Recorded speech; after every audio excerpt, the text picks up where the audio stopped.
अनुवाद वाला अंश स्क्रीन पे है। आप लोगों को मैंने इमेज भेजा था, देखा है आप में से कुछ लोगों ने तो देखा ही होगा, हाँ या ना? जी देखा है सर। नहीं देखा देखा है? है, देखा है, जी नहीं सर। देखा है। देखा है। आप में से किसी ने प्रयास किया है इस पर? यस सर, किया है। जी सर। चलिए फाइन, शुरू करते हैं। इसमें मोहित जी ने भेजा है, एक वाक्य छोड़ दिया है। पहला वाक्य इसका था, पहला वाक्य है 5 सितंबर 2017 शिक्षक दिवस पर विशेष। पहला वाक्य है, आप लोग डायरी अगर लिखे हो, 5 सितंबर 2017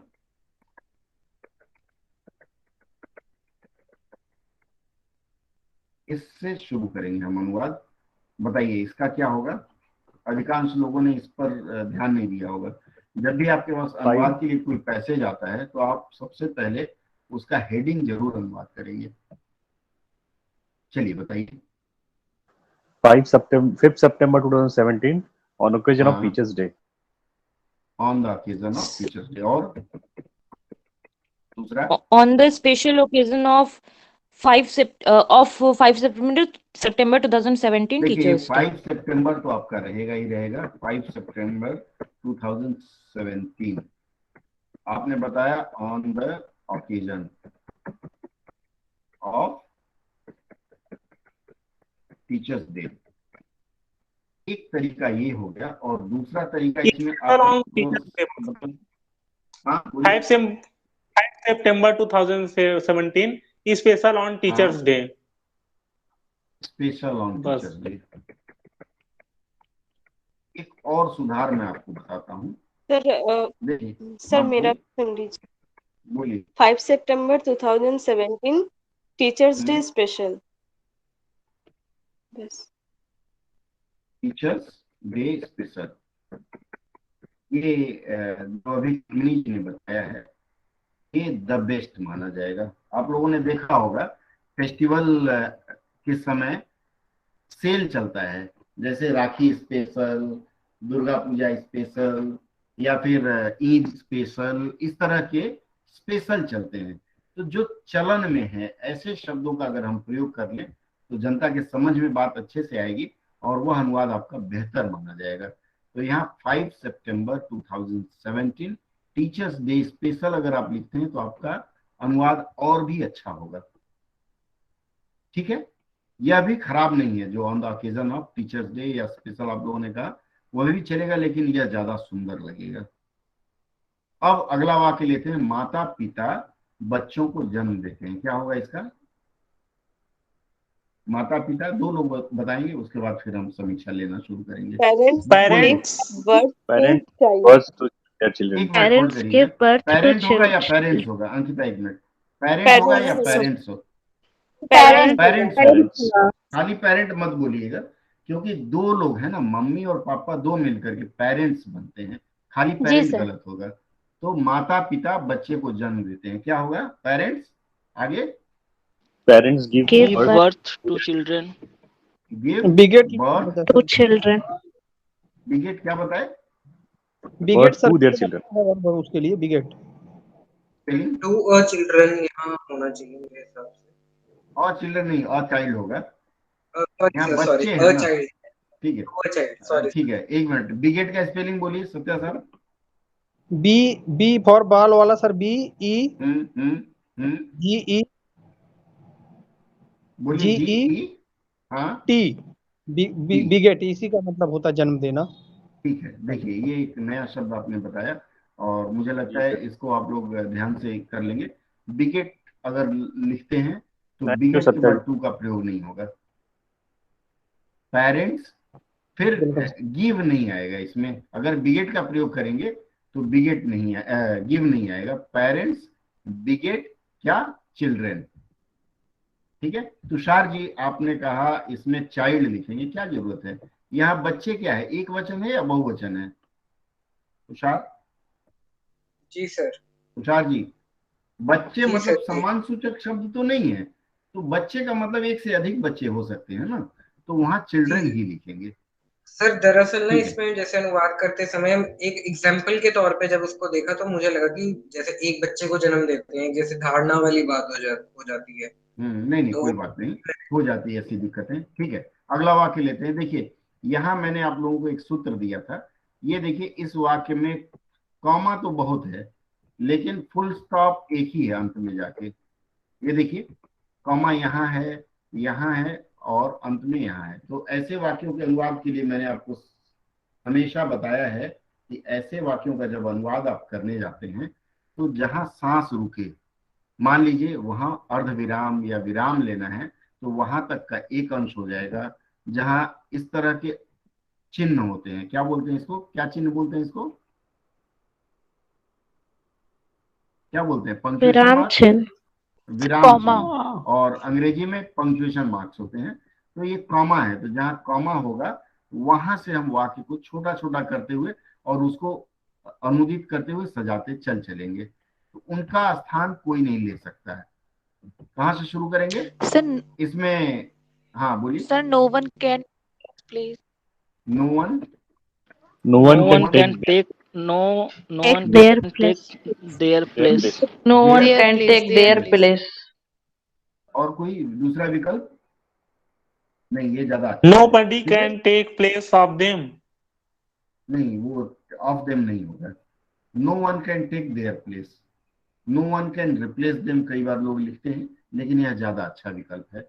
ठीक है, उनका कर्ज हम किसी भी रूप में नहीं उतार सकते। यहाँ कर्ता कौन है, सब्जेक्ट कौन है इस अंश में?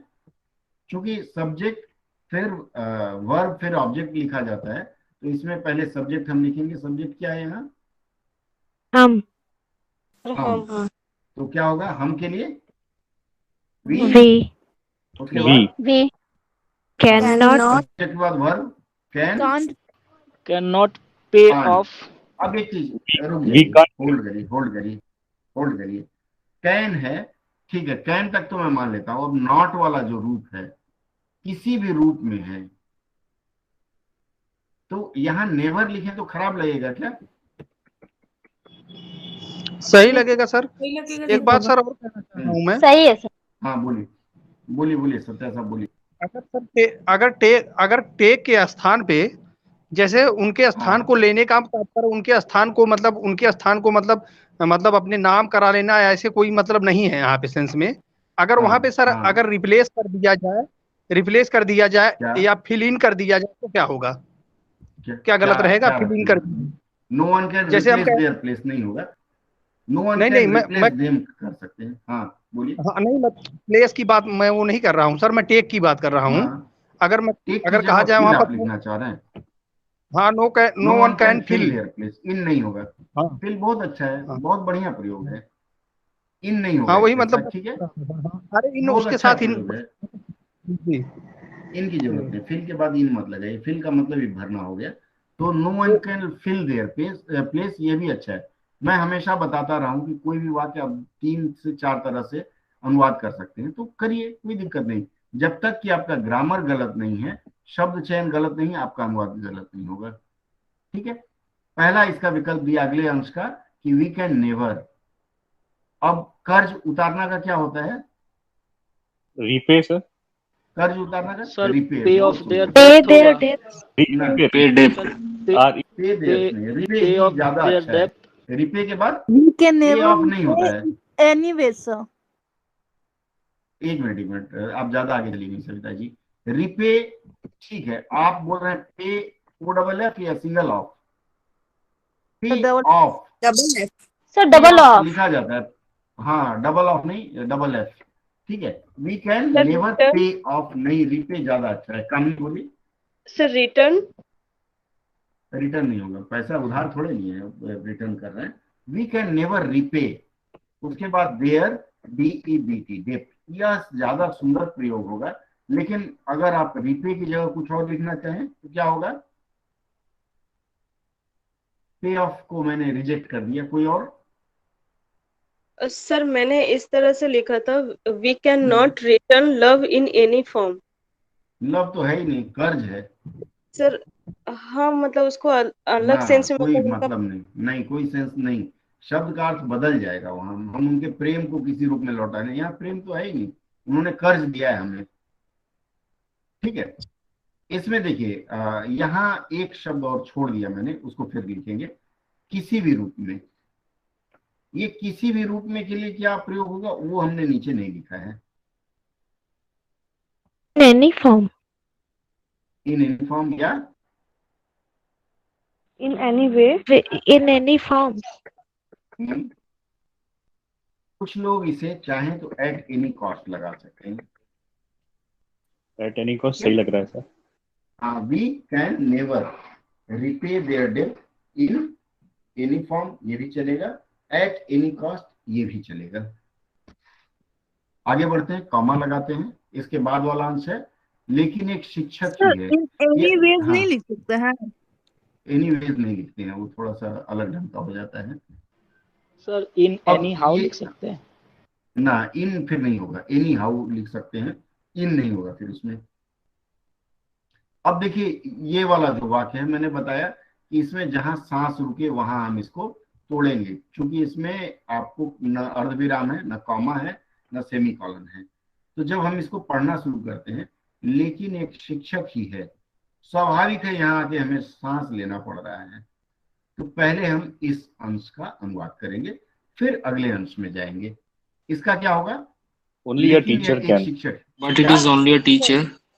but it Only is for only a one teacher. teacher.